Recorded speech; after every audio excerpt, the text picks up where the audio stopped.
Bienvenue au 5e webinaire en langue française du WHRC Women Human Rights Campaign, campagne pour les droits humains des femmes. Le WHRC est l'organisation féministe radicale à l'origine de la Déclaration des droits des femmes fondée sur le sexe. Vous pouvez lire la déclaration sur notre site qui sera indiqué dans le chat. Nous vous invitons naturellement à la signer si ce n'est déjà fait. Cette déclaration a été créée pour combattre le remplacement de la notion de sexe par la notion d'identité de genre dans la loi, les politiques et la pratique sociale, remplacement qui crée de nouvelles discriminations à l'égard des femmes et des filles dans le monde. Notre organisation WHRC est mondiale. Jusqu'à présent, nous sommes représentés dans 33 pays du monde, ce qui montre que le remplacement du sexe par l'identité de genre est répandu, mais aussi que les femmes sont concernées et motivées à la combattre. Notre déclaration réaffirme les droits des femmes fondés sur le sexe tels qu'ils ont été présentés dans la CEDEF, la Convention sur l'élimination de toutes les formes de discrimination à l'égard des femmes, adoptée le 18 décembre 1979 par l'Assemblée générale de l'ONU et qui est entrée en vigueur le 3 septembre 1981. À ce jour, la CEDEF a été ratifiée par 189 États sur les 195 du monde. Notre déclaration des droits des femmes fondée sur le sexe est composée de 9 articles, parmi lesquels l'article 4 qui réaffirme le droit des femmes à la liberté d'opinion et d'expression, l'article 5 qui réaffirme le droit des femmes à la liberté de réunion et d'association, ce que nous faisons aujourd'hui, l'article 6 qui réaffirme les droits des femmes à participer à la vie politique sur la base de leur sexe et l'article 9 qui réaffirme le besoin de protection des droits de l'enfant. Aujourd'hui, nous allons vous parler des législations pour interdire les thérapies ou pratiques de conversion qui fleurissent un peu partout dans le monde, notamment au Canada, en France et en Suisse. Nous allons donc entendre des femmes du Canada, de France et de Suisse. Vous pouvez écrire vos questions dans l'application questions-réponses de l'application Zoom et échanger entre vous dans le chat. En première partie, Ghislaine Gendron, militante féministe pour les droits des femmes du Québec, PDF Québec, et coordinatrice du WHRC Canada pour le Québec, sera avec nous. Florence Imbert, féministe radicale de WHRC France et journaliste pour 50-50 Magazine. Et enfin moi-même, Stéphane Mitchell, de l'association de parents de jeunes en questionnement de genre, amqg.ch en Suisse, et de WHRC Suisse. Nous allons commencer par couvrir ce qui est compris dans les termes de thérapie ou pratique de conversion, les amalgames faits entre orientation sexuelle et identité de genre, et les problèmes qui en découlent, les législations qui sont en cours de rédaction dans nos pays respectifs, ainsi que les dangers qu'elles posent concrètement. En deuxième partie, nous avons la chance d'avoir avec nous Dr Nicola Thea, gynécologue et endocrinologue à la retraite. Nicola Thea est ancienne interne et chef de clinique assistante des hôpitaux de Paris. Elle est membre du CORP, l'une des associations à l'origine de la SIAMS, Coalition internationale pour l'abolition de la GPA. Elle était référente médicale au CRIPS, le Centre régional d'information et de prévention du sida. Elle a une large expérience clinique de la médecine adolescente. Dr Nicola Thea est également signataire de la lettre ouverte publiée dans l'Express le 20 septembre dernier contre la médicalisation des enfants en questionnement de genre, que vous avez peut-être lu. Vous verrez que nous collons les liens dans le chat pour que vous puissiez avoir accès à plein d'informations. Et voilà, nous allons donc commencer la première partie du séminaire avec Ghislaine et Florence. Je vous laisse allumer vos caméras si ce n'est fait. Merci. Je crois que c'est à toi, Florence. Oui. Donc, la confusion entre l'orientation sexuelle, être homosexuel ou hétérosexuel, et l'identité de genre, se sentir femme ou homme, empêche de comprendre ce que sont vraiment les thérapies de conversion. En fait, déjà, ce sont deux mots qui viennent de domaines sémantiques complètement différents. Les conversions sont des bouleversements internes très forts dans le système de croyance de quelqu'un, et c'est un terme du domaine religieux. Une conversion amène donc quelqu'un à changer de religion. Or, on ne peut pas changer d'orientation sexuelle comme on peut changer son système de croyance. Donc, la conversion de homosexuel à hétérosexuel ne fonctionne pas. Comme les religions sont presque toutes homophobes, certaines mettent en place un système coercitif pour éradiquer l'homosexualité. Il y a un changement de slide, s'il vous plaît. Donc, les partisans de ces changements, de ces conversions, qui n'en sont pas, utilisent des pratiques physiques et psychologiques qui s'apparentent quelquefois à de la torture. Et ils appellent ça thérapie de conversion. Donc les thérapies de conversion sont différentes selon qu'il s'agit de femmes lesbiennes ou d'hommes gays. Diapo suivante.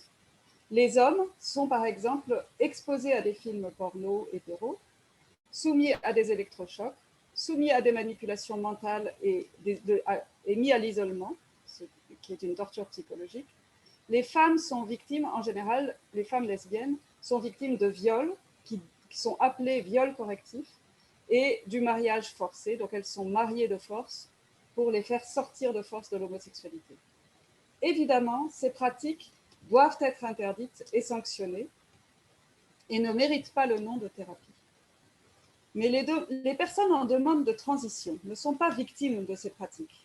D'abord parce que les religions ne se préoccupent pas beaucoup d'elles et d'eux. Et la première demande de ces personnes est d'être écoutées. Donc là, changement de diapo. Souvent, elles ont besoin d'être accompagnées par une professionnelle pour comprendre le bouleversement qui se produit en elles ou en eux. Et les soins psychiatriques ou les psychothérapies qu'elles devraient recevoir ne sont pas comparables à des thérapies de conversion. Elles n'ont pas pour but de faire devenir une personne trans non trans, mais de l'aider à se sentir mieux dans son identité. D'ailleurs, peu de personnes trans se plaignent d'avoir subi des tentatives de conversion. Mais le transactivisme, donc les personnes qui sont très actives dans la promotion d'un agenda du transgenrisme, promeut des thérapies qui sont dites affirmatives.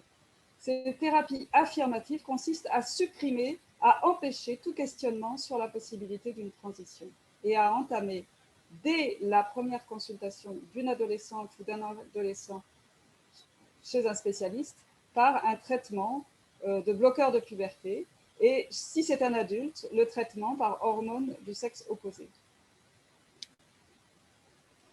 Donc la notion d'identité de genre repose sur la croyance qu'il existe une sexuation invisible de l'être humain, en plus de sa sexuation visible dans les organes génitaux. Et cette sexuation invisible peut être différente de la sexuation visible. Il y aurait donc une double sexuation, une dans le corps et une dans l'esprit. La croyance sur laquelle cette double sexuation repose est une croyance très ancienne qu'on retrouve dans beaucoup de religions, qui consiste à dire que nous serions des esprits ou des âmes dans le domaine religieux qui aurions une enveloppe charnelle, le corps. L'âme est du domaine spirituel, le corps est du domaine charnel, matériel, il est donc périssable. Et cet esprit, notre esprit, a une relation de domination ou au moins de propriété sur ce corps. Ce dualisme entre corps et âme ou corps et esprit est typique en particulier du christianisme, mais se retrouve dans presque toutes les religions. Sur le plan scientifique, il est devenu complètement obsolète depuis l'avènement des sciences humaines au XIXe siècle, qui ont affirmé et promu l'idée que le corps et l'esprit ne font qu'un, sont interdépendants et qu'il n'y a pas de relation de propriété. Nous ne sommes pas un esprit qui possède un corps, nous sommes corps et esprit entièrement interconnectés. D'autre part, l'espèce humaine est une espèce dimorphe, c'est-à-dire que nous sommes ou femmes ou hommes, et ceci de la naissance à la mort. Il n'y a pas de sexuation alternative dans l'esprit, qui serait différente de la sexuation du corps. L'esprit fait partie comme le corps de l'individu sexué, et le sexe est une différence anatomique qui n'implique pas de différence sur le plan social. Et surtout, le sexe n'implique pas une hiérarchie. En revanche, le genre, dans toutes les sociétés patriarcales, c'est-à-dire dans presque toutes les sociétés humaines, est une hiérarchie. Le genre survalorise le masculin par rapport au féminin et attribue aux femmes et aux hommes des fonctions différentes dans l'organisation de la société. Et systématiquement, les hommes sont placés au-dessus des femmes. L'attribution des tâches ménagères et de soins à la personne aux femmes et l'attribution des tâches de conquête et de construction aux hommes s'accompagne d'une variance de valeur. La construction et la conquête sont dotées d'une valeur supérieure aux soins à la personne et au ménage, parce que le genre masculin est placé hiérarchiquement au-dessus du genre féminin. Mais ce sont des rapports hiérarchiques qui n'ont pas de rapport avec la différence des sexes. Ils sont purement construits par la culture patriarcale, et c'est cela qu'on appelle le genre. Depuis la naissance du féminisme, les femmes se battent contre cette hiérarchie. La célèbre phrase de Simone de Beauvoir, « On ne naît pas femme, on le devient », signifie justement cela. Les stéréotypes qui lient les femmes à certaines tâches sous-valorisées dans notre culture ne sont pas constitutifs de la femme. Ils sont plaqués sur elle par la culture qui lui impose une hiérarchie des genres dans laquelle la femme est systématiquement en dessous. Cette infériorité est donc construite. Les femmes qui se sont battues pour l'égalité se sont donc toujours battues pour la suppression de ces stéréotypes, pour l'abolition du genre, même si cette terminologie n'était pas connue de toute éternité, et l'abolition de toute hiérarchie qui désigne les hommes comme dominants et les femmes comme dominées. Le transactivisme vise à nier les lois de la nature. Selon certains transactivistes, on peut choisir son sexe. Et donc, le transactivisme érige à la place de la réalité biologique des stéréotypes dont la marque se trouverait dans le cerveau des personnes trans, comme des réalités immuables. Les personnes trans seraient donc nées dans le mauvais corps, c'est-à-dire que leur sexuation visible ne dirait pas la vérité sur elles et eux. Leur véritable sexuation serait dans leur esprit. Donc, il faut démonter cette idéologie qui, d'une part, invente une sexuation imaginaire, c'est-à-dire que c'est une croyance irrationnelle qui vient uniquement de la personne qui y croit, qui ne vient de nulle part d'autre. Et d'autre part, ils accordent à cette sexuation une importance démesurée, puisque si on en appelle à la biologie, ils prétendent, ou elles prétendent, qu'on nie qui elles et ils sont vraiment. Donc, accorder à leur sexuation imaginaire une telle importance permet de dénigrer comme thérapie de conversion tout questionnement sur cette croyance irrationnelle. Dans l'énoncé des lois visant à interdire les thérapies de conversion, les trans sont désignés comme personnes cibles de ces pratiques, c'est-à-dire que le questionnement ou la remise en question de leur croyance imaginaire est assimilé à une thérapie de conversion. Or, la croyance ou la certitude d'être né dans le mauvais corps est une source, ou peut même être une conséquence, de souffrances psychiques qu'il est impératif de pouvoir soigner.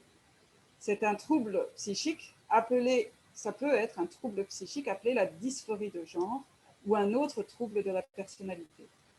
Les psychothérapeutes qui les traitent risquent de tomber sous le coup de l'interdiction des thérapies de conversion si toute interrogation du genre de la personne est considérée comme une thérapie de conversion.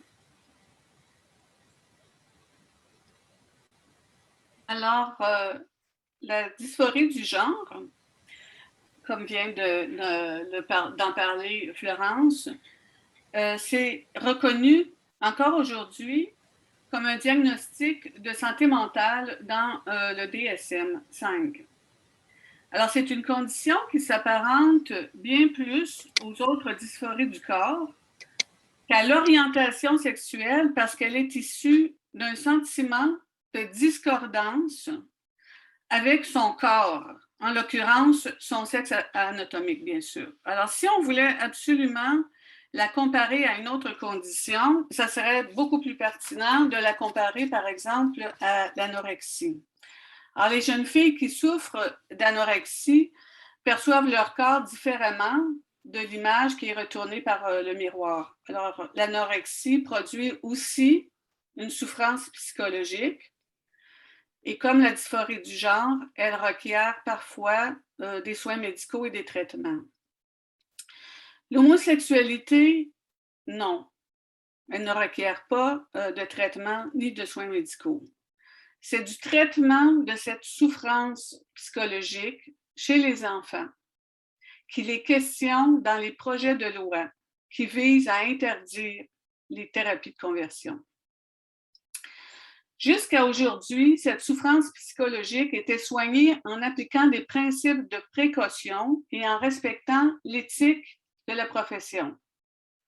Les psychothérapies qu'on appelle exploratoires consistent à offrir à l'enfant un encadrement psychothérapeutique soutenu au besoin sur plusieurs années et dans laquelle le thérapeute va chercher à aider l'enfant à découvrir les causes de son mal-être, sans jamais exclure la possibilité de recourir ensuite à des interventions médicales.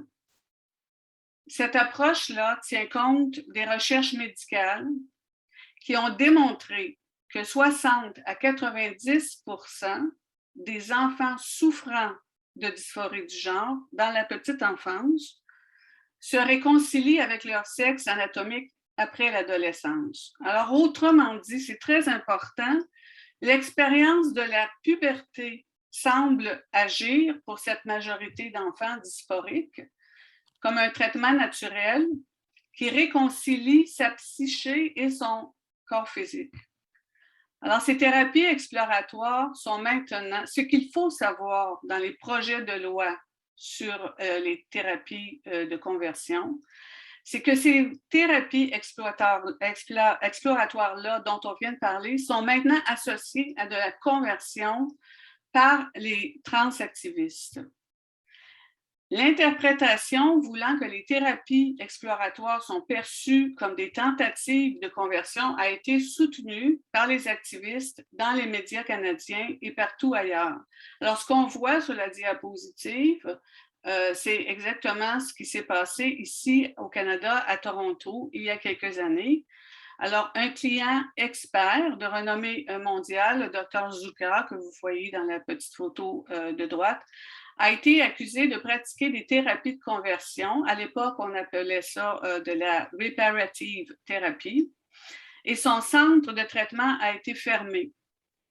Le médecin, alors vous voyez en 2015 et les journaux en 2018, l'hôpital a été obligé de le dédommager.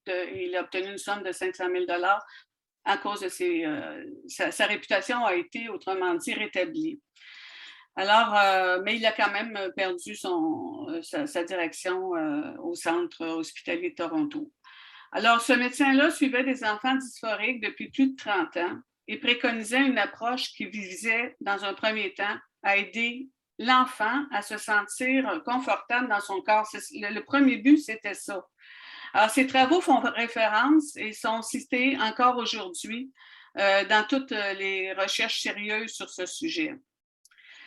D'autre part, vous avez ce qu'on appelle les thérapies dites affirmatives, qui consistent à affirmer et à confirmer l'identification ou l'autodiagnostic de l'enfant, quel que soit son âge, et dès qu'il exprime une discordance avec son sexe anatomique. Dans ces types de thérapies, le vocabulaire thérapeutique employé réfère à des concepts, je le mets vraiment entre guillemets, d'identité authentique et non au fait objectif que l'enfant se sente de l'autre sexe. Au lieu de privilégier un protocole de soins qui chercherait à aider la psyché de l'enfant à s'adapter et à vivre harmonieusement avec son corps, ces thérapies affirmatives accompagnent et soutiennent la modification de l'apparence et la représentation sociale de l'enfant jusqu'à soutenir des interventions médicales invasives qui visent à modifier le corps et même des chirurgies. Dans ces thérapies, c'est le corps qui doit s'adapter à la psyché et non le contraire. Il doit s'adapter à l'identité authentique de l'enfant. Quand l'enfant prépubère persiste à ressentir de la dysphorie liée au genre, les protocoles des thérapies affirmatives ont déjà proposé des transitions sociales. Les thérapeutes demandent à l'environnement social de participer à la confirmation de l'identité authentique de l'enfant en utilisant un nouveau prénom. Mais à l'approche de la puberté, les thérapeutes proposent aux enfants de bloquer la puberté. Pardon. Alors, on a vu tantôt que pourtant, ça semblait être l'étape dans laquelle l'enfant, une majorité d'enfants se réconciliaient. Et là, on bloque la puberté. Alors, ils utilisent la métaphore de bouton pause pour permettre un délai de réflexion aux enfants. Alors, une fois que la puberté saine d'un enfant est stoppée, cet enfant se retrouve en décalage complet avec ses pairs. Alors, les recherches ont dévoilé que plus de 95% de ces enfants passeront aux hormones transsexuelles. Alors, les bloqueurs il faut que tu changes toi-même tes slides. Hein? Oui, merci.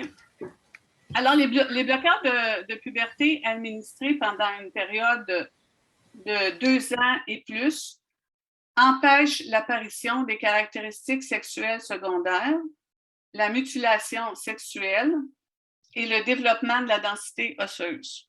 Alors, des effets sur le développement du cerveau sont soupçonnés de plus en plus. La conjugaison de ces deux traitements médicaux, on pourrait le voir ensuite avec notre invité qui est endocrinologue. Alors, la conjugaison de ces deux traitements médicaux rendra l'enfant stérile de manière permanente. C'est maintenant un fait avéré. Alors, l'enfant risque aussi de vivre avec un dysfonctionnement sexuel, étant donné que ses organes sexuels n'auront jamais atteint la maturité adulte. À la fin de ce processus, plusieurs aboutissent à des interventions chirurgicales, particulièrement invasives, alors ablation des seins, des testicules, du vagin, implantation mammaire. Alors, les lois sur les thérapies de conversion présument, c'est important de comprendre, que les enfants ont les compétences et la maturité psychologique nécessaires pour consentir à ces traitements-là, qui les privent de leur fonction, qui les rendent stériles, en fait, et peuvent les priver de leur fonction sexuelle. Alors, la question du consentement éclairé et de l'autodiagnostic de l'enfant est encore plus douteux quand on sait qu'un taux élevé de psychopathologies sont associées et sont notées chez les enfants qui consultent dans les cliniques de genre. Il s'agit d'autisme, de dépression, de troubles de la personnalité limite, d'automutilation, d'anorexie. Les troubles du spectre de l'autisme représenteraient 30% de ces enfants qui se consultent. Alors aujourd'hui, les adolescentes ayant subi des traitements et ayant transitionné à l'âge adulte ont souvent évoqué des psychopathologies associées à l'identité, comme l'autisme, les troubles de la personnalité limite, une homophobie intériorisée ou des abus sexuels ou de la violence familiale. Pour expliquer leur transition. Des causes qui n'avaient pas été explorées quand elles étaient présentes dans ces cliniques appliquant des protocoles de thérapie affirmative. Alors, je vais laisser la suite à Florence pour parler des abus sexuels et victimes de violences et familles violentes. À toi, Florence.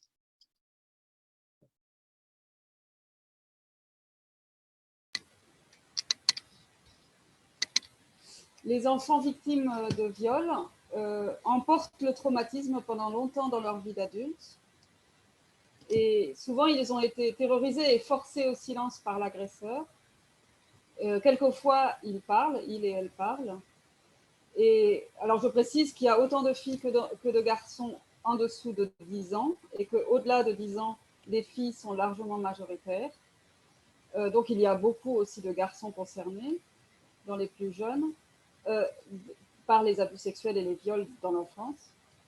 Et chacun ou chacune essaye de trouver une raison au fait qu'il ait été violé. Et c'est ça qui est terrible, c'est que les enfants ne peuvent pas parler parce qu'ils sont réduits au silence par l'agresseur, mais ils cherchent et elles cherchent une raison pour ce qui s'est passé en elles-mêmes. Pour les filles, la raison est toute trouvée. Elles attribuent le fait que l'agresseur les ait agressées ou violées au fait qu'elles sont une fille. Et donc, elles peuvent chercher, en grandissant, dans la masculinité, une sorte de sécurité, de protection contre le viol, ce qui est illusoire, bien sûr, mais cette illusion peut être renforcée par les réactions inadaptées de l'entourage si elles se sont confiées. Car les adultes qui recueillent leurs confidences peuvent les soupçonner d'avoir séduit le violeur. Cette supposition est une terrible retraumatisation pour l'enfant. La petite fille peut en garder une détestation durable du fait d'être une femme et développer une dysphorie de genre. En revanche, les garçons qui sont victimes de viols pédocriminels peuvent n'ont pas du tout la même réaction, puisque pénétrabilité et féminité sont constamment associées dans notre culture, qui est hypersexualisante, hypersexualisée et centrée sur le pénis et sur la pénétration.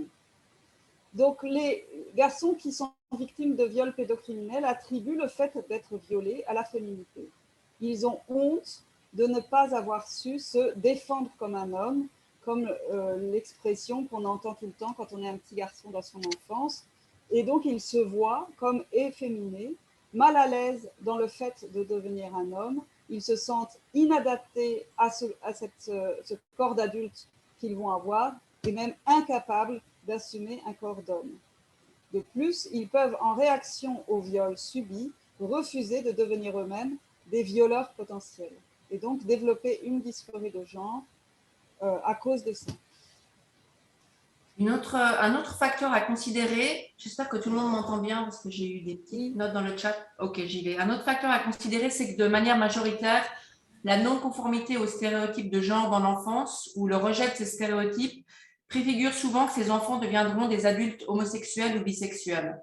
De nombreuses lesbiennes adultes et des adultes gays ou bisexuels racontent avoir expérimenté de la dysphorie de genre, voire de vivre encore avec elle à l'âge adulte. Les données de la clinique du genre Tavistock en Angleterre indiquent qu'une majorité de jeunes patients qui consultent pour dysphorie de genre ou pour transidentité s'identifiaient comme étant gays, lesbiennes ou bisexuelles. Et on sait aussi que chez les désisteuses, les détransitionneuses, le taux de femmes lesbiennes et bisexuelles est très élevé. D'ailleurs, les études du Dr Zucker, dont parlait Ghislaine avant, avec des jeunes garçons dysphoriques qui n'ont pas été médicalisés, donc qui ont été traités par le Dr Zucker avec l'attente vigilante, indiquent également qu'à l'âge adulte, les 2/3 s'identifient comme gays ou bi. Ce que ça veut dire, c'est qu'une grande partie des jeunes, mais aussi des adultes qui consultent pour des questionnements de genre, sont homosexuels ou bisexuels. Il y a donc quelque chose de foncièrement homophobe, lesbophobe et biphobe de la part du corps médical de dire « vous n'êtes pas né dans le bon corps, vous êtes en fait un hétéro dans le mauvais corps ». C'est homophobe de donner un traitement à de jeunes homosexuels ou bisexuels pour devenir en quelque sorte des hétéros en changeant de corps. D'ailleurs, dans le scandale de la clinique anglaise que vous voyez à l'écran, le Tavistock, des lanceurs d'alerte disaient, des lanceurs d'alerte gays disaient qu'il y avait une blague caustique qui circulait, c'est qu'il y aura bientôt plus de gays et de lesbiennes en Angleterre. Ils utilisaient en Amérique, dans les véritables pratiques de conversion religieuse des personnes homosexuelles, on parlait de pray the gay away, ça veut dire prier pour que l'homosexualité s'en aille. Et les médecins anglais parlaient de trans the gay away. On va transitionner pour que l'homosexualité s'en aille. Maintenant, on va vous parler des lois. Alors, moi, je veux vous parler des lois canadiennes qui ont cherché et qui cherchent toujours à faire bannir les thérapies de conversion. Ici, vous voyez à l'écran, ce que vous voyez à l'écran, là, j'ai fait une récapitulation des tentatives de loi pour bannir les fameuses thérapies de conversion qui sont associées à l'orientation sexuelle, mais on sait qu'elles visent l'identité de genre et de ce qu'on vient de vous parler. Alors, les règlements bannissant les thérapies de conversion ont été entérinés dans plusieurs provinces canadiennes. Alors, ça, c'est déjà fait. Des infractions à ces lois sont associées à des amendes et ou à l'interdiction de droits de pratique de professionnels. Depuis 2019, 4 tentatives de projet de loi visant la criminalisation, c'est différent, là, des thérapeutes pratiquant les thérapies dites de conversion ont été présentées à la Chambre des communes et au Sénat canadien. Le dernier projet de loi a presque atteint la phase finale du processus législatif en juin dernier, mais le processus a été interrompu par le déclenchement des élections fédérales. Alors, le projet de loi devrait être soumis de nouveau et recommencer tout le processus législatif avant de recevoir la sanction royale et être adopté. Alors, j'ai vu qu'il avait été faussement annoncé en France dans une revue ou un journal 20, je crois, où il disait que c'était fait. Non, ce n'est pas encore fait. De nombreux organismes ont soumis des mémoires pour s'opposer à ce projet de loi, dont des groupes féministes. Je parle toujours du Canada, des groupes de détransitionneurs, des groupes de gays et de lesbiennes, des collectifs de parents d'enfants dysphoriques, des professionnels de la santé et des experts en traitement de la dysphorie du genre, y compris d'éminents experts internationaux canadiens, car nous en avons beaucoup ici au Canada. Ces lois ont des effets dissuasifs sur les choix et les pratiques des professionnels de la santé. C'est à ça qu'elles servent, de dissuader les professionnels de santé. La conséquence de ces lois, c'est que des gouvernements s'ingèrent et tranchent dans un débat médical sans même faire participer leur ministère de la Santé dans le processus législatif. C'est ce qu'on a vu partout dans tous les pays où ça a passé. Il s'agit pourtant d'un débat médical qui met en cause des protocoles de traitement qui ont été très sévèrement critiqués par les tribunaux britanniques récemment.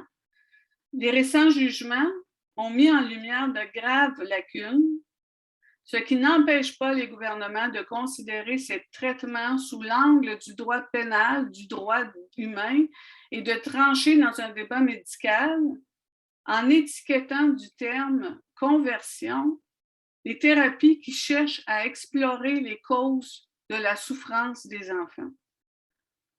La conséquence de ces lois ici au Canada est qu'un bon nombre des thérapeutes n'osent plus pratiquer des thérapies exploratoires d'attente vigilante, de crainte d'être bannis de leur profession ou pire, d'être criminalisés quand la loi va passer.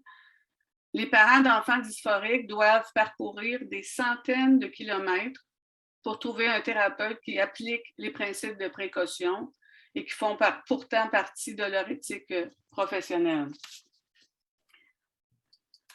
Un autre effet observé par l'instauration de ces lois, c'est qu'elles menacent l'autorité parentale.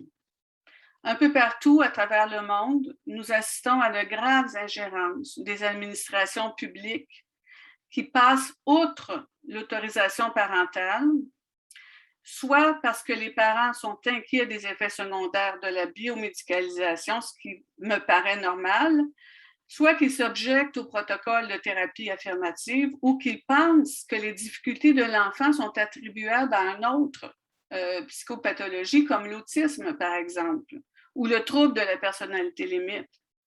Alors, la semaine dernière, des parents australiens, c'est ce que vous voyez à l'écran à gauche, se sont vus retirer leurs enfants parce qu'ils s'opposaient, ils n'acceptaient pas les principes des thérapies affirmatives.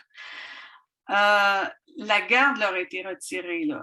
Au Canada, un père de Colombie-Britannique n'a pu empêcher que son enfant de 14 ans soit exposé aux bloqueurs de puberté et aux hormones de l'autre sexe. La Cour a conclu en sa défaveur.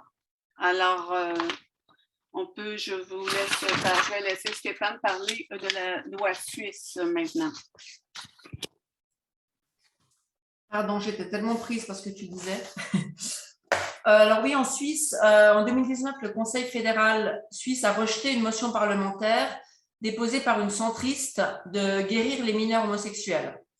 Le Conseil fédéral a jugé qu'il n'existe pas de législation fédérale spécifique à ce domaine et aussi qu'il n'avait pas connaissance de l'existence d'organisations ou de personnes qui proposent ou réalisent des thérapies contre l'homosexualité chez les mineurs. Donc, à ce stade-là, c'était une centriste et ça concernait juste l'homosexualité. 2 ans plus tard, de nombreux cantons déposent des motions pour créer des lois contre les thérapies de conversion qui incluent cette fois orientation sexuelle et identité de genre, les cantons de Genève, Vaud, Bâle et Zurich. J'ai lu qu'une députée bernoise socialiste y pense également.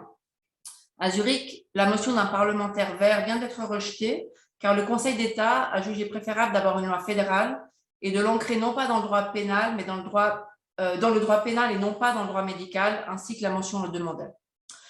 À Genève, en revanche, la motion déposée par les Verts a passé et le processus législatif est lancé à présent avec commission d'enquête, etc. Dans la presse qui a couvert toutes ces motions, chaque fois, seule la question des conversions visant les personnes homosexuelles est mentionnée. Et je le dis d'abord pour dire que ça concerne un peu tous les partis. Voilà, il y a les Verts, les socialistes, le Parti démocrate chrétien, et aussi on a déjà dit qu'il y avait collage d'orientation sexuelle et identité de genre, mais je ne sais pas si vous connaissez les fameux Denton Documents.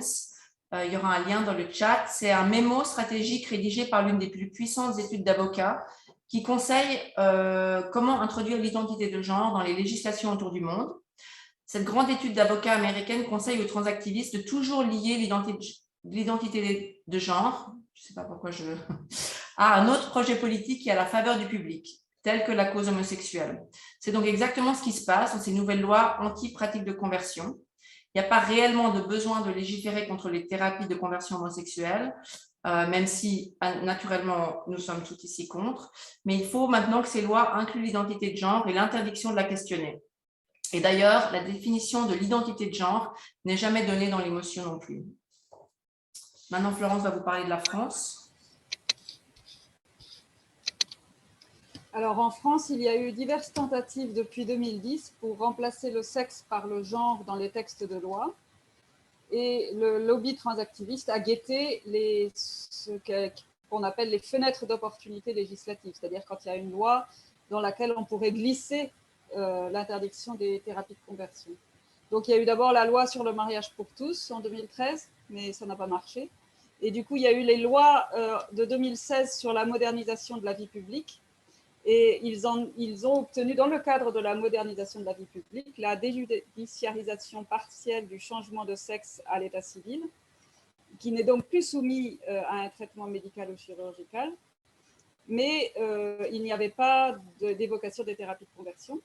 Mais depuis 2021, une nouvelle opportunité semble s'ouvrir, puisque le défenseur des droits, Jacques Toubon, a publié un texte extrêmement favorable aux transactivistes juste avant de quitter ses fonctions, puisqu'il a quitté ses fonctions au premier trimestre 2021.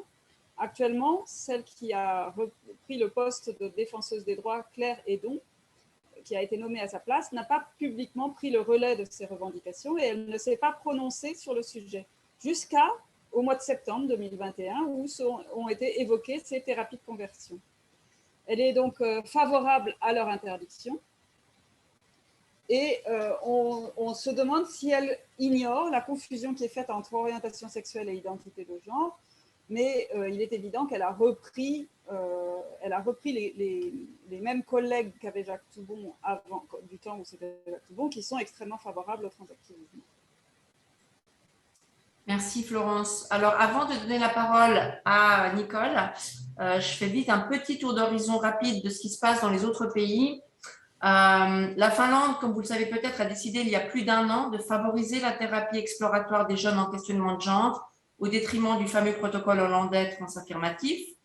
En Suède, le gouvernement s'est donné jusqu'à la fin de l'année pour prendre une décision sur le protocole à adopter, depuis que le prestigieux Institut Karolinska a lui aussi décidé au début de l'année de privilégier la thérapie exploratoire et d'interdire la médicalisation des mineurs, sauf dans un contexte d'études suivies.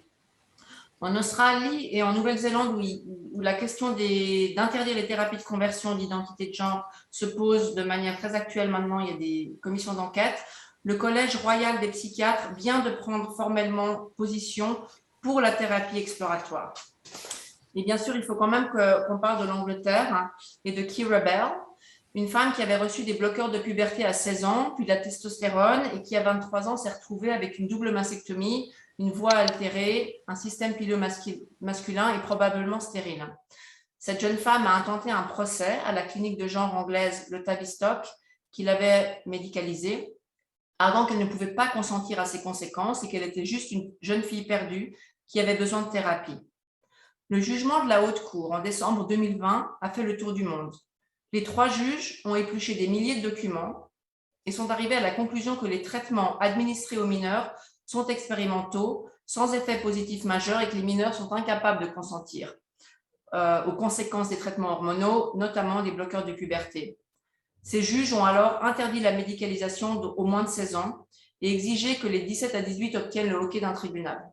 Ce jugement vient d'être annulé en appel il y a un mois, mais uniquement car la Cour d'appel a jugé que ces décisions n'appartiennent pas à un tribunal, mais au corps médical. Elle ne remet donc pas en compte les conclusions de la Haute Cour sur le côté expérimental des traitements. D'ailleurs, Sonia Appleby, une spécialiste de la protection de l'enfance à la clinique Tavistock, vient elle aussi de gagner son procès contre son ancien employeur. Sonia Appleby avait lancé l'alerte sur les dysfonctionnements de la clinique Tavistock, très inquiète que les enfants soient médicalisés beaucoup trop vite. Elle n'avait pas été écoutée, avait été vilipendée par son employeur et mise à l'écart. Enfin, le National Health Service anglais, le NHS, suite aux grandes controverses qui se sont déroulées au Tavistock et au procès de Keira Bell, a lancé l'an passé un grand rapport indépendant des cliniques de genre des enfants et des adolescents. C'est la doctoresse Hilary Cass qui est chargée du rapport et qui devrait livrer ses conclusions bientôt.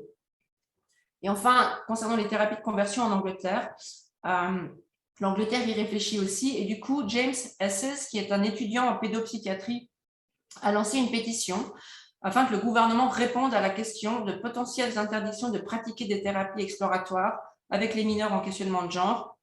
Grâce à la pétition qui a atteint plus de 10 000 signataires, il a reçu la réponse officielle suivante. Le gouvernement va interdire les thérapies de conversion, mais conserver des moyens de protéger les jeunes d'interventions inappropriées et laisser l'indépendance aux cliniciens qui soutiennent ceux qui font l'expérience de la dysphorie de genre. Donc, ce n'est pas formidable, mais c'est une porte ouverte pour protéger les enfants anglais. Voilà, on a terminé notre petite présentation d'introduction et maintenant, je vais laisser Florence passer la parole à Nicolas Théa. Merci beaucoup. Alors, bonjour Nicole, merci beaucoup d'avoir accepté notre invitation à ce webinaire. Nous sommes très contentes de pouvoir recevoir une médecin spécialiste de la question des hormones, puisque ta spécialité, c'est donc l'endocrinologie. Et je vais d'ailleurs te demander, pour commencer, de te présenter. Oui, merci de m'avoir invitée. Donc, moi, je suis gynécologue endocrinologue. J'ai été effectivement interne et chef de clinique assistante des hôpitaux de Paris. J'ai eu un parcours médical très divers. Dans les activités que j'ai eu des activités de santé publique comme médecin inspecteur de santé publique, j'ai eu des activités de santé publique dont la prévention en étant médecin référent du Centre régional d'information prévention SIDA, où j'ai beaucoup travaillé en éducation à la sexualité. Je me suis occupée à l'hôpital d'une consultation de gynécologie et d'endocrinologie concernant les adolescents pendant une quinzaine d'années. J'ai eu également une expérience avec les patients transsexuels qui, dans l'activité libérale que j'ai eue à côté, et ces patients, je les ai vus à partir du début des années 2000, j'allais dire jusqu'à la fin de mon activité, c'est-à-dire jusqu'en 2016 en libéral et pendant 2 ans ultérieurs à l'hôpital. Voilà. Donc, c'est vrai que c'est une expérience qui me permet en tout cas d'avoir une réflexion clinique sur un peu tous les champs de la transidentité aujourd'hui. J'entends par là, par exemple, l'expérience adolescente. Elle m'a placée vraiment en bonne position pour comprendre pourquoi ces demandes adolescentes sont là maintenant et pourquoi, moi, je pense qu'il ne faut pas y répondre médicalement, par exemple, etc., etc. Voilà un petit peu mon parcours. Et effectivement, par ailleurs, je suis une militante féministe de longue date et je travaille actuellement dans 2 associations, donc le CORP qui est associé à la SIAMS, et nous venons de terminer un ouvrage dont je suis co-responsable qui s'appelle Le marché des maternités, qui va sortir chez Odile Jacob à la fin du mois d'octobre, et à l'Observatoire de la Petite Sirène qui travaille justement contre la médicalisation des enfants trans. Voilà. D'accord. Et est-ce que tu peux nous donner un aperçu de la répartition par sexe des personnes qui venaient te voir? Combien d'hommes, combien de femmes? Alors, ce que je peux dire, en fait, c'est que les choses ont énormément changé. D'abord, il faut voir que la problématique trans, elle se décline sur 3 pôles. Il y a des pôles de patients. Alors, les patients, ce sont les patients adultes, les patients adolescents et enfants, et le 3e pôle, c'est le patient militant et transactiviste. Et pour moi, ces 3 pôles, ils sont extrêmement différents. Ils n'ont pas les mêmes enjeux de façon paradoxale, et les uns ne mettent pas forcément des choses favorables pour les autres de façon paradoxale. Quand moi j'ai commencé cette consultation, moi je ne voyais que des adultes qui souvent pouvaient venir grâce à la permissivité sociale qui s'était installée en France progressivement depuis les années 70, et c'était des gens qui avaient parfois inhibé leur problématique identitaire, et qui, à un moment donné de leur vie, soit parce qu'il y avait eu un événement dans leur vie qui avait décompensé leur équilibre, soit parce qu'ils n'en pouvaient plus, venaient demander une transition. Ces patients étaient surtout des hommes, et de tous les milieux, et j'allais dire, le problème la problématique importante qui se passait alors, c'était la suivante, c'est que il faut bien comprendre qu'un phénomène absolument essentiel de la transidentité, c'est la dépsychiatrisation qui a eu lieu par rapport à cette problématique. Jusqu'en 2015,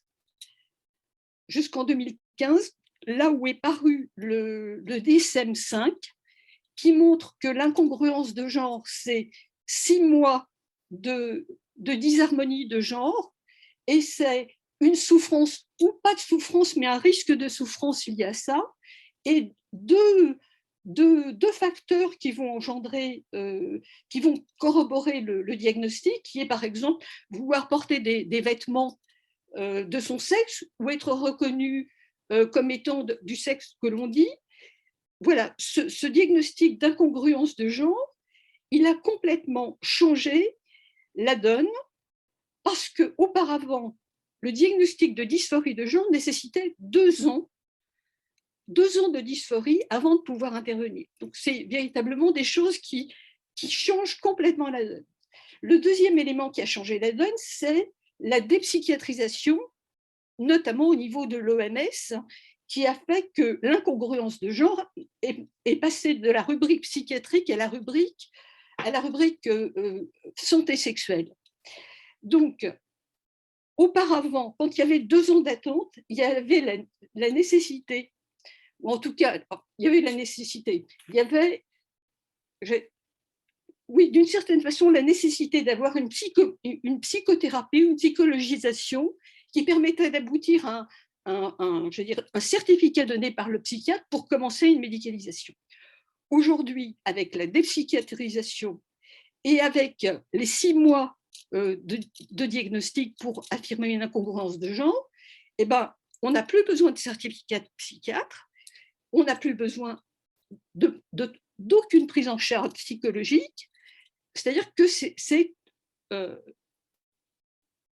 quelque chose qui est devenu simplement une médicalisation d'une situation qui se dit non pathologique, puisque les trans affirment que ce n'est pas une pathologie, Donc, c'est au fond ce qu'ils appellent une détermination subjective et autoréférée. Et donc, c'est sur cette détermination subjective et autoréférée qui n'est plus une pathologie qu'on demande une médicalisation. Et que le médecin n'a pas lieu de demander quoi que ce soit d'autre à la personne qui vient, et en particulier pas de certificat de psychiatre. Alors, voilà comment se passent les problèmes aujourd'hui. Moi, j'ai travaillé une période où il y a eu une période où effectivement il y avait un peu de temps nécessaire avant d'affirmer le diagnostic, et puis j'ai travaillé une période où finalement les patients allaient voir le psychiatre et sur une consultation, ils avaient leur certificat de dysphorie de genre et ils pouvaient venir consulter. C'est-à-dire que déjà, même avant la dépsychiatrisation, il y avait eu une dépsychiatrisation de fait assurée par les psychiatres eux-mêmes. Alors, ça fait peser sur les endocrinologues une responsabilité importante parce que le nombre de patients qui présentent une psychopathologie est important, les dépressions sont importantes, les problématiques borderline sont importantes, les troubles du comportement alimentaire sont extrêmement fréquents. Donc, il y a véritablement beaucoup de situations de psychopathologie associées, des autismes également, qui rendent la tâche complexe pour médicaliser des situations de ce type.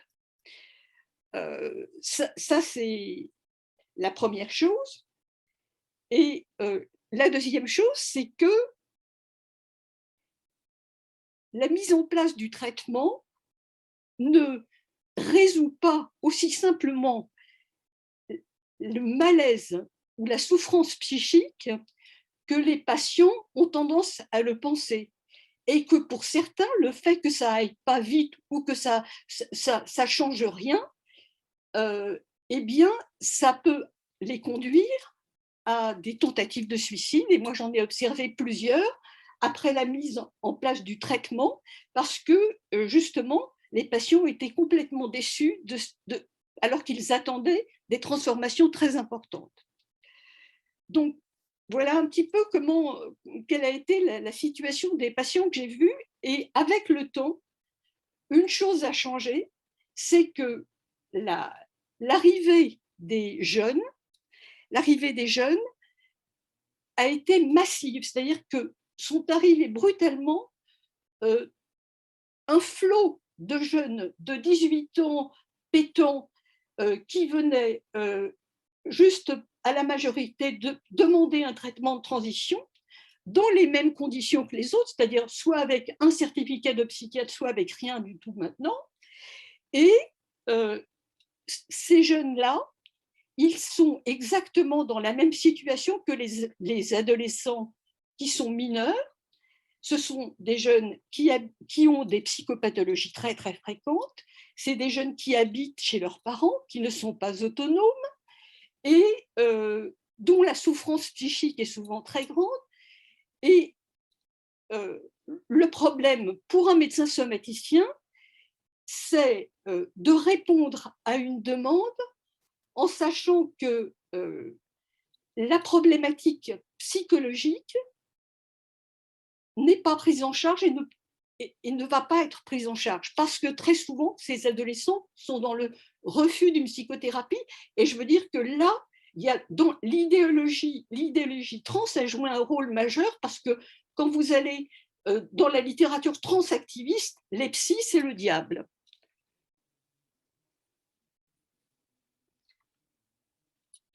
D'accord. Alors, c'est très instructif. Donc, ces adolescents ou ces jeunes adultes, ils sont donc mis sous hormones.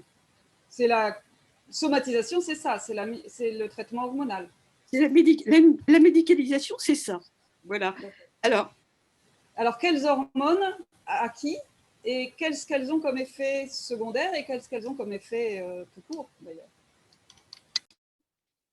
Alors, en fait, il y a plusieurs plusieurs réponses. Parce que si je prends les hormones que moi j'ai délivrées après 18 ans, je n'ai délivré que des hormones inversées, des hormones sexuelles inversées, c'est-à-dire des androgènes pour les femmes, et pour les hommes, des estrogènes avec éventuellement ce qu'on appelle des anti-androgènes. Mais dans la population adolescente, la population jeune, celle à qui on va bloquer la puberté, on va utiliser d'autres médicaments qui s'appellent des bloqueurs de puberté. Et ces bloqueurs de puberté, alors on les administre de deux façons à l'âge pédiatrique. Soit un jeune ou une jeune arrive en tout début de puberté, ce qu'on appelle stade de Tanner 1 ou 2, c'est-à-dire chez la fille, le petit bourgeon mammaire, chez le garçon, un testicule qui augmente un peu de volume. Il faut comprendre que la puberté, ce n'est pas au même âge pour tout le monde. C'est-à-dire que, par exemple, il y a des filles qui vont avoir précocement des débuts pubertaires à 8 ans, 9 ans, des garçons à 9 ans. Donc, on peut, chez des jeunes très jeunes, commencer des traitements dès 8-9 ans par blocage pubertaire. Et ces jeunes-là, ils vont être traités entre 8-9 ans et 15 ans par bloqueurs de puberté, qui sont des médicaments qui ont des actions très délétères sur l'os et sur d'autres éléments. Donc, véritablement, là, il y a un problème majeur. Il y a un problème majeur que représentent ces traitements-là. Et la deuxième façon d'utiliser des bloqueurs de puberté, c'est qu'un certain nombre de jeunes ne vont pas arriver en début de puberté. Ils vont commencer, ou ils auront déjà achevé leur puberté. Ils vont arriver à 12-13 ans. Et on les met en traitement d'attente, sous traitement bloqueur inversé de 12-13 ans à 15 ans, 16 ans, pareil que les autres. Alors, pour ce qui est des traitements bloqueurs de puberté, ce qui a été montré, c'est que chez les très jeunes, chez lesquels on commence un traitement, qui sont des jeunes qui ont déjà fait une transition sociale et scolaire, etc., ce traitement a été mis en place par les Hollandais pour, soi-disant, réfléchir et maturer leurs décisions. On a vu que c'était absolument pas vrai, puisque quasiment aucun de ces jeunes ne va revenir sur son identité inversée. C'est-à-dire que ce n'est pas du tout une exploration de l'identité et des modes d'identité possibles, c'est, je veux dire, l'enrégimentement avec tout ce qui a été mis en place au plan social, scolaire, familial, médical, etc. C'est un enrégimentement dans une identité qu'on ne pourra plus, dont on ne pourra plus décoller. Et de surcroît, pourquoi en réalité, ce traitement a été mis en place? C'est parce que les médecins avaient déjà programmé que ça se passerait comme ça et qu'ils voulaient empêcher le développement de la sexuation pour permettre physiquement une transition plus facile. Donc, vous voyez, des choses qui sont quand même véritablement importantes. La deuxième chose qui est aussi importante, c'est que ces traitements des jeunes, ce traitement bloqueur inversé, puis puberté, puis hormones inversées après, c'est des traitements dont on a dit qu'ils étaient essentiels parce qu'ils permettaient à des adolescents d'être beaucoup mieux psychologiquement, de ne plus être déprimés, de ne plus se suicider, etc. Et il y a eu à la fois une légitimation par l'effacement de la problématique dépressive et suicidaire, légitimité telle que les médecins ont pu dire à certains parents, eh ben, si vous n'acceptez pas ce traitement pour vos enfants, eh ben, écoutez, peut-être que vous préférez un enfant mort à un enfant traité. Voilà. Quand des médecins disent ça, pour moi, ce n'est plus des médecins. Mais bon. Alors, ce qui est très important à savoir, c'est que ces traitements, actuellement, une étude de 2020 de Turban a montré que on a pris un groupe avec un recul important, un groupe qui avait été traité précocement et un groupe traité très tardivement, donc traités précocement par bloqueurs de puberté, et ceux qui n'ont pas du tout reçu de bloqueurs de puberté, qui sont traités bien après leur majorité, vers 18-20 ans. Il n'y a pas de différence dans les deux groupes sur les idéations suicidaires de l'année dernière, la suicidalité de l'année dernière, la suicidalité de toute la vie. Il y a une petite différence sur les idéations suicidaires sur toute la vie dans le groupe traité tardivement, mais c'est un critère extraordinairement compliqué de compter des idéations suicidaires sur toute une vie. Et en tout cas, on peut se demander qu'est-ce que c'est des idéations suicidaires quand elles ne sont pas accompagnées d'une sursuicidalité. Donc, ce que je veux montrer là, c'est qu'il n'y a plus de légitimité médicale à ces traitements. Et pourtant, cette publication date de l'année dernière, plus d'1 an, il n'y a eu aucune modification des pratiques médicales. Et dans cette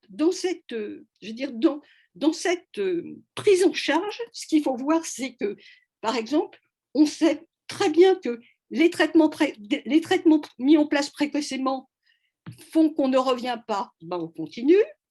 Les adolescents, c'est la moitié qui présente une psychopathologie ou une vulnérabilité psychique importante.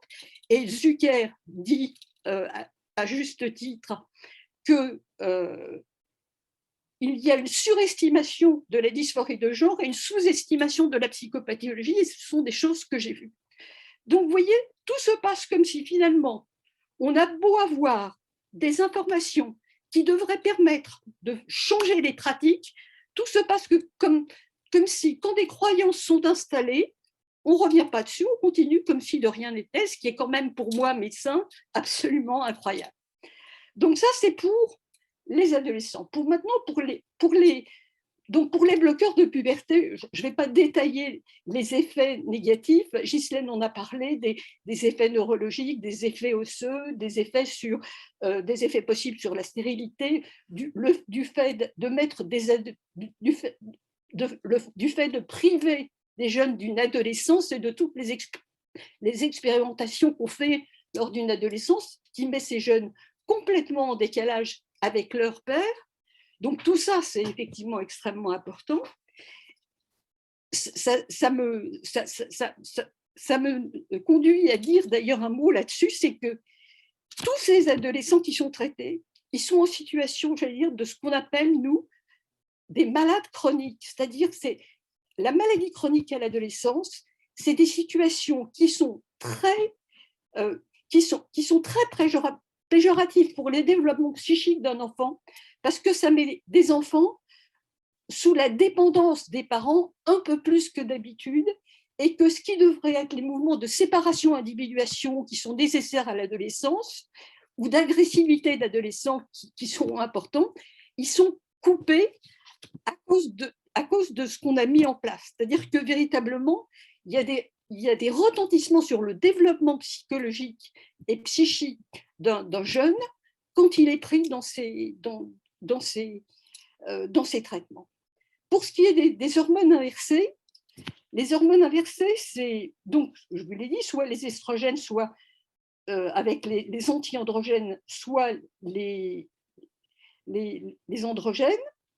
Alors, pour ce qui est du traitement des filles trans, c'est-à-dire de celles qui deviennent trans, les anti-androgènes, on peut quasiment plus les utiliser parce que celui qu'on utilisait, c'était l'acétate de cyprotérone, qui était un médicament extrêmement bien toléré et très dévirilisant. Le problème, c'est qu'on s'est aperçu en 2018 qu'il provoquait des ménangiomes, qui sont des tumeurs cérébrales, avec une grande fréquence, et donc l'utilisation de ces traitements est quasiment arrêtée, tant par les médecins que que par les jeunes qui ont tous entendu parler de ça, parce que les ados, comme les adultes, sont très, très bien, très branchés médicaments, ils savent très bien généralement beaucoup de choses. Alors, ils ont des estrogènes. Les estrogènes, je peux dire que c'est peu efficace. La visibilité la plus grande des estrogènes, c'est de faire pousser un peu les seins, mais le bourgeon mammaire est très peu réceptif aux estrogènes chez les hommes, et il y en a une majorité qui, même au bout de 2-3 ans, ne vont pas développer une poitrine suffisante, et 75% se font placer des prothèses. Bon. Et en dehors de ce développement de la poitrine, il y a très peu de choses qui sont observées objectivement, j'allais dire, avec les traitements, mais en revanche, il y a énormément, j'allais dire, de perception subjective, c'est-à-dire que par exemple, on me dit « Ah, ma Mathéa, regardez, j'ai la peau plus douce, et puis j'ai la larme à l'œil tout le temps, et puis maintenant, je suis en dépendance affective des hommes. » C'est-à-dire que tout se passe comme si, quand on a une hormone de ce type, on développe les stéréotypes du genre qu'on a, comme si on avait introjecté le genre avec l'hormone. Voilà. Pour les androgènes, c'est très différent parce que les androgènes, eux, ils ont un effet virilisant très rapide avec effectivement la mue de la voix, avec la pilosité, avec le développement musculaire, avec le clitoris qui pousse, etc. Donc des signes très rapides, et ça, c'est un vrai problème parce que ces développements-là, ils sont irréversibles. Voilà.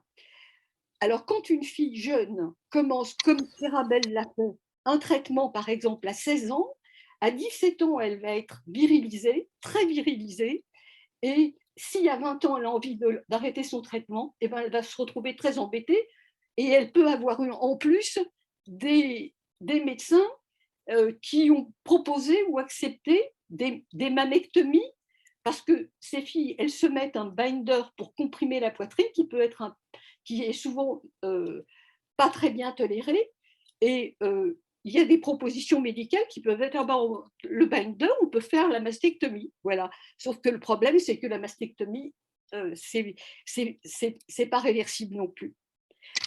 Voilà. Donc ces traitements, ils se déclinent comme ça, et c'est ça aussi qui est important, c'est que quand on donne des hormones sexuelles inversées, on n'est pas dans les conditions de ce qu'on appelle, nous, l'AMM, c'est-à-dire l'autorisation de mise sur le marché.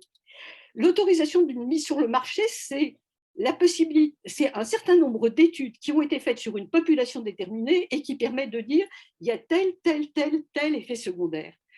Le problème, c'est que les androgènes, la population cible, ça a été les hommes. Or là, ils sont administrés aux femmes. Les estrogènes, la population cible, c'est les femmes. Or là, ils sont administrés à des hommes. Et ce dont on s'aperçoit en médecine de plus en plus, c'est que la médecine est sexuée. C'est-à-dire que les femmes et les hommes ne réagissent pas de la même façon à beaucoup de médicaments, n'ont pas forcément le même métabolisme, ne développent pas les mêmes effets secondaires. Par exemple, les androgènes chez les femmes, eh bien, il y a une étude récente qui montre que ça provoque, après 5 ans d'utilisation, des phlébites, des accidents vasculaires cérébraux chez des jeunes femmes, alors que ça n'a pas été montré chez des hommes. Donc, véritablement, le problème de l'administration inversée avec sans autorisation de mise sur le marché, je pense que c'est un véritable risque thérapeutique que nous faisons courir aux patients parce que nous n'avons pas les éléments de référence qui permettent d'asseoir les effets secondaires. D'accord, alors c'est très édifiant. On a parlé tout à l'heure des associations de détransitionneuses qui existent en Belgique et au Canada. Je voulais savoir si tu en connais, si tu en as fréquenté dans ta pratique, si des filles qui ont été, comme Kerabel, médicalisées à 16 ans, ensuite veulent redevenir des femmes et veulent cesser leur traitement d'hormones androgènes. ou le contraire? Est-ce qu'il y en a en France aussi et qui ne sont juste pas organisés en association, ou est-ce que c'est vraiment rarissime comme le prétend le lobby transactiviste? Alors, moi, d'une part, je ne pense pas que ce soit si rarissime. Ce qu'il faut là aussi voir, c'est que dans l'ancienne population de trans, la population de trans adultes, les évaluations faites sur les détransitionneurs, qui étaient des évaluations post-thérapeutiques, montraient qu'il y avait 1% de détransitionneurs. Mais c'était une population adulte, une population pour laquelle 30% des gens évalués des gens étaient perdus de vue dans l'évaluation, et que probablement un certain nombre d'entre eux aussi s'étaient suicidés et qu'on n'en avait pas connaissance. Donc ce 1% dont on a toujours parlé est un 1% qu'il faut déjà prendre avec beaucoup de précaution, alors qu'il est affiché partout par les transactivistes en disant que ça n'existe pas. Alors que chez les filles, alors ce qu'il faut voir aussi, c'est que la population adolescente qui demande une transition maintenant, et ça c'est extrêmement important, c'est 2,5 fois de filles pour des garçons, ce qui était absolument le contraire auparavant. C'est-à-dire qu'on est sur une nouvelle population demandeuse que moi j'appelle des filles qui font un féminicide social. Qu'est-ce que ça veut dire un féminicide social? Ça veut dire des femmes qui veulent détruire la féminité en elles. Et ce qu'on observe chez les adolescentes, c'est que tous les comportements à risque des adolescentes sont 2 fois plus importants que les garçons. Par exemple, les automutilations sont beaucoup plus fréquentes, les dépressions, c'est 2 fois plus, les tentatives de suicide, c'est 2 fois plus, ça va de 20 à 30% de filles qui font des tentatives de suicide à 15 ans. Les troubles du comportement alimentaire, elles représentent plus de 90% de la population. Donc, il y a bien une problématique de l'intolérance, j'allais dire, de la métamorphose pubertaire chez les filles, qui est vraiment très compliquée, qui est à l'origine de cette problématique et qui, à mon sens, demande absolument à ce que des travaux soient faits là-dessus, parce que véritablement, le nombre de filles concernées est énorme et qu'il va falloir essayer de trouver des solutions pour soutenir, aider ces filles et faire qu'elles ne soient pas dans cette détresse, qu'on puisse les aider avant qu'elles fassent des actes comme des tentatives de suicide ou s'orientent vers une transition. Ça, c'est donc une chose importante. La deuxième chose, c'est que cette population adolescente, c'est une population dans laquelle on a vu une augmentation ces dernières années de 1400 à 4000% de demandes dans les centres, dans les centres de transition. Et ce qui montre bien que ce n'est pas la permissibilité sociale que nous avions vu bien auparavant fonctionner, je vous l'ai dit, dès les années 2000, qui permettait des demandes, mais un phénomène nouveau que Lisa Littman appelle la contagion sociale, ce à quoi j'adhère complètement.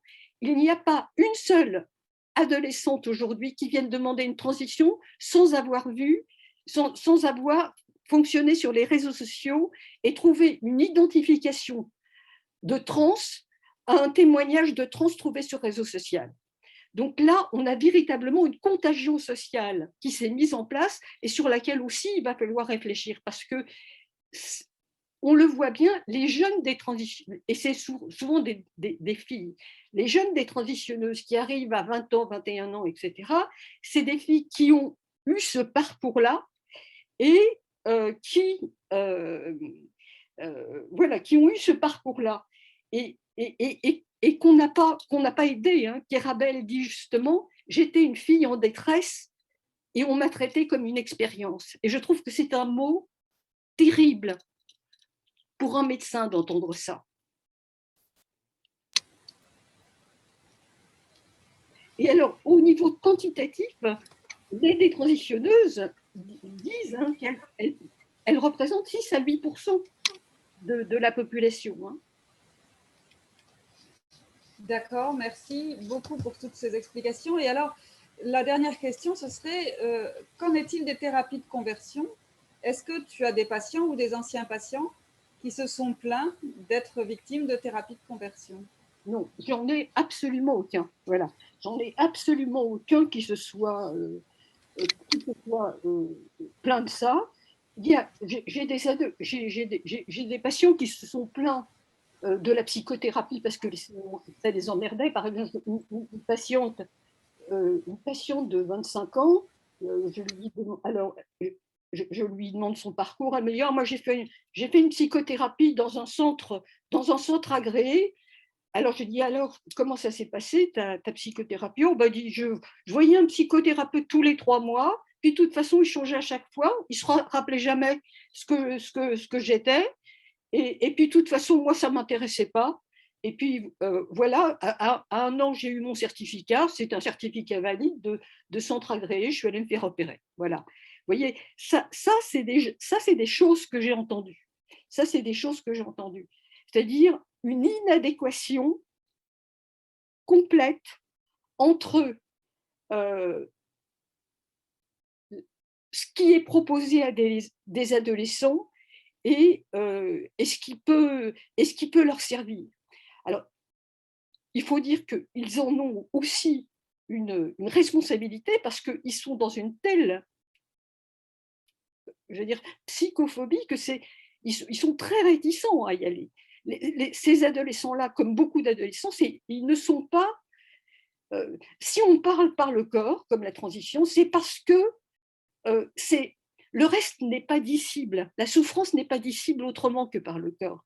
Ce qui veut dire pour moi qu'il faut imaginer d'autres modes de prise en charge de la souffrance qui passeraient par l'art-thérapie, le jeu de rôle, les théâtres de l'opprimé, les danses-thérapies, etc. Des choses où l'aide passerait par le corps.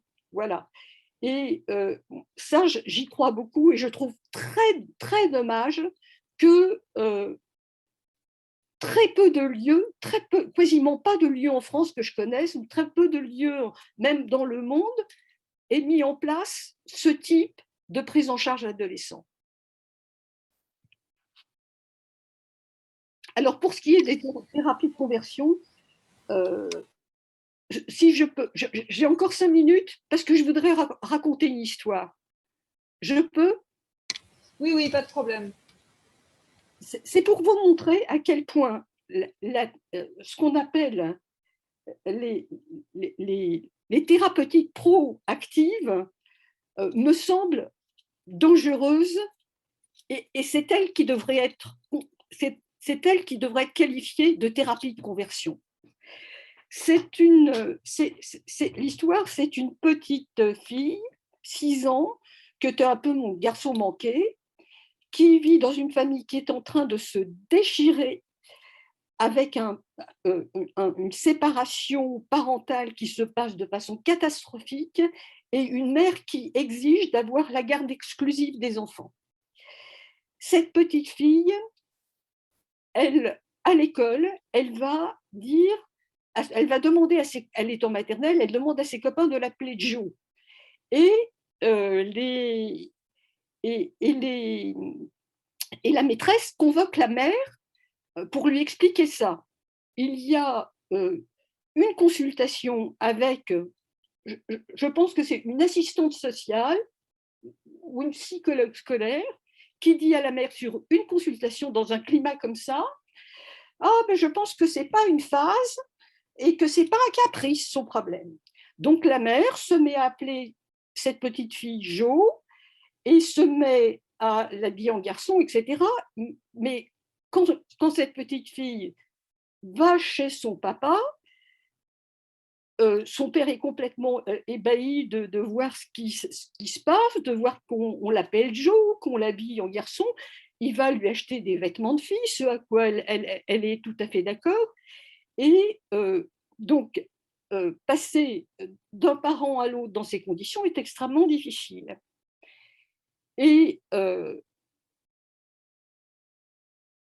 cette petite fille, au bout de 3 semaines où il y a un aller-retour de papa chez maman, dit à sa maman: « Oh maman, j'ai rêvé d'une sorcière qui me donnait une pomme empoisonnée comme Blanche-Neige. » Et le lendemain, la maman fait un signalement pour mauvais traitement du mari qui ne reconnaîtrait pas l'identité de l'enfant.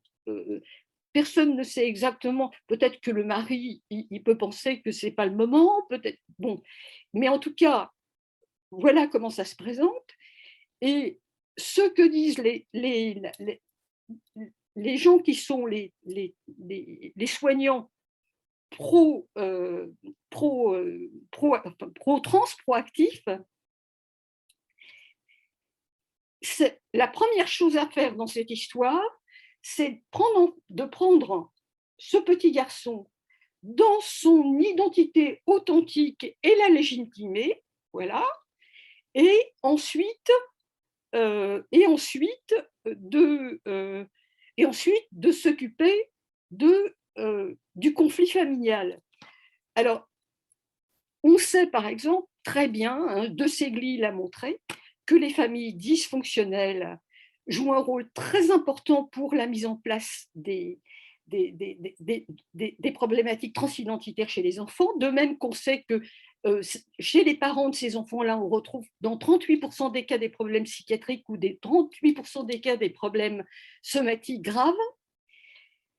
Eh bien, dans une situation comme celle-là, on peut penser que cette petite fille, elle met en place cette histoire de transidentité, d'abord parce que c'est peut-être une défense un petit peu pour elle, et aussi c'est une façon de se faire remarquer par les parents et peut-être d'avoir envie de faire que les parents arrêtent de se disputer et se remettent ensemble.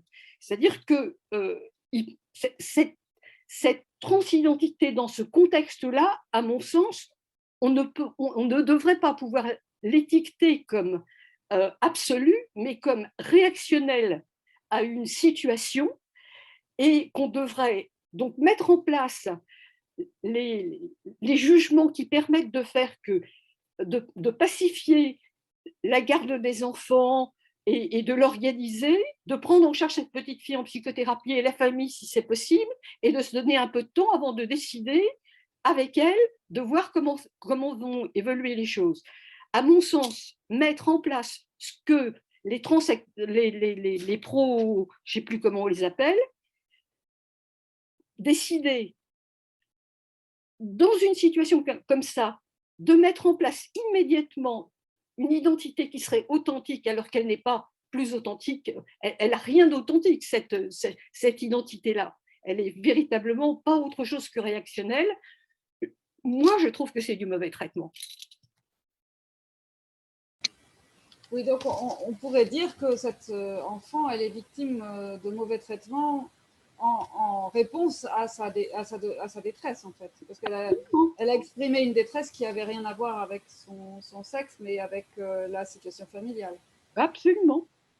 Voilà, on n'a pratiquement plus le temps pour les questions. Il y a eu une question sur le nombre de détransitionneuses que tu as avancé tout à l'heure.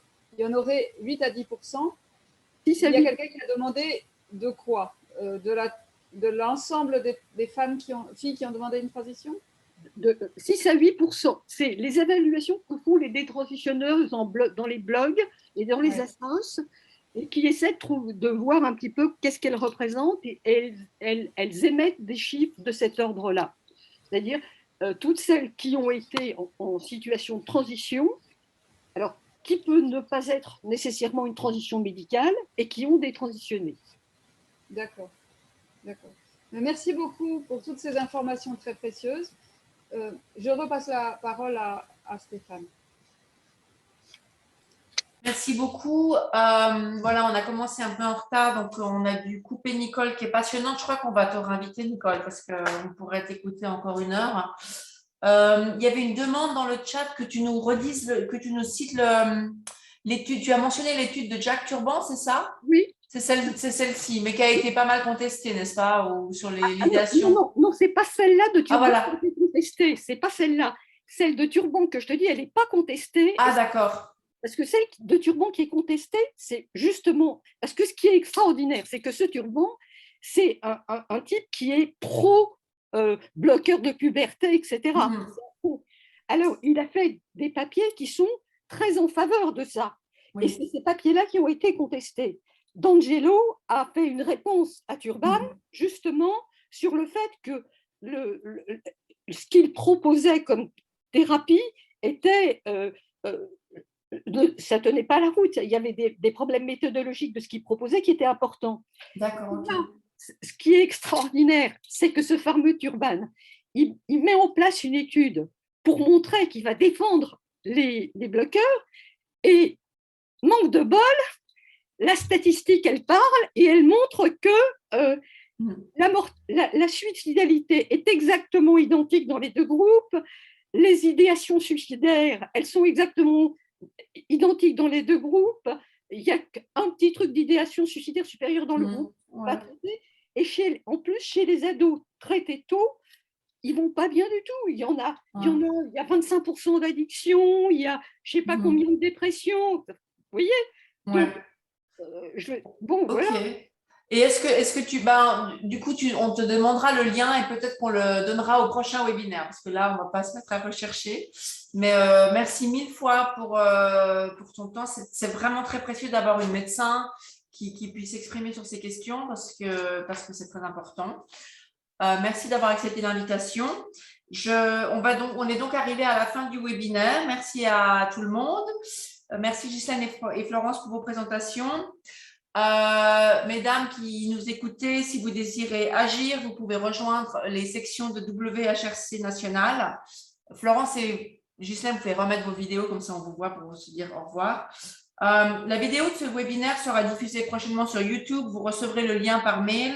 Vous pouvez ainsi la diffuser auprès d'autres personnes qui n'ont pas pu écouter le webinaire. Nous vous encourageons vraiment à partager ces liens, à signer la déclaration à nouveau si vous ne l'avez pas fait. Vous recevrez une invitation pour le prochain webinaire francophone qui aura lieu le 7 novembre. Nos webinaires ont lieu tous les premiers dimanches du mois à la même heure, 18h, heure de Paris, midi, heure de Québec. Il y a beaucoup de liens dans le chat, donc copiez-les vite avant que le webinaire ne s'arrête. Et voilà, je vous ai déjà dit de signer la déclaration, donc je ne le redis pas. Merci pour votre écoute, merci pour votre soutien et à dans un mois. Merci, au revoir.